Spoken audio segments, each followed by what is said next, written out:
Hi friends, welcome to MS world. அனைவரும் நலமா? இன்னைக்கு குழந்தைங்களுக்கு ரொம்ப பிரியமான நூடுல்ஸ் தான் செய்ய போகிறோம். கொஞ்சம் ஹெல்தி ஆக்குறதுக்காக முட்டைக்கோசும் கேரட்டும் சேர்த்து காய்கறிகளோட பண்ணியிருக்கேன். அவ்வளோ அருமையாக வந்திருந்தது.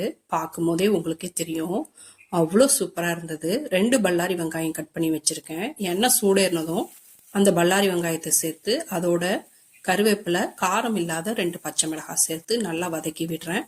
வெங்காயம் கண்ணாடி பதம் வரட்டும்.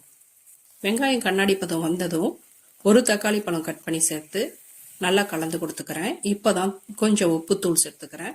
நல்லா மிக்ஸ் பண்ணி விட்டுறேன். காரத்துக்காக லைட்டாக ஒரு 1/4 டீஸ்பூன் அளவுக்கு மிளகாத்தூள் சேர்த்துக்கிறேன். அதிக மசாலாலாம் சேர்க்கலை. ரொம்ப சிம்பிளாக, நீட்டாக, ஹெல்த்தியாக, டேஸ்டியாக இருக்கும். அதோட செரிமானத்துக்காக 1/2 டீஸ்பூன் அளவுக்கு ஜீரகத்தூள் சேர்த்து மிக்ஸ் பண்ணி விட்டுறேன். தக்காளி நல்லா மசியணும். இப்போ 2 பாக்கெட் நூடுல்ஸ் செய்கிறதுனால அதில் இருக்கிற 2 பாக்கெட் மசாலாவை சேர்த்து நல்லா கலந்து கொடுத்துக்கிறேன். இப்போ நல்லா தக்காளியும் மசிஞ்சு வந்துருச்சு.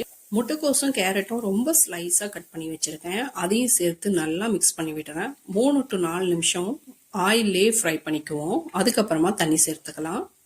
முட்டைக்கோஸ் கேரட்டை நல்லா கலந்து கொடுத்துட்டேன்.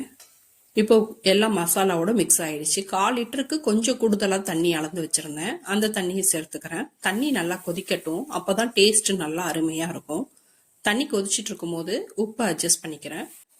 இப்போ தண்ணி நல்லா கொதிக்கவும் உடச்சி வச்சிருக்கிற நூடுல்ஸை சேர்த்துட்டேன். சேர்த்து நல்லா மிக்ஸ் பண்ணி விடுறேன். ஃப்ளேவர் அவ்வளோ அருமையாக வந்துக்கிட்டு இருக்குது. அவ்வளோ வாசனை சூப்பராக டெம்ப்டிங்காக இருந்தது.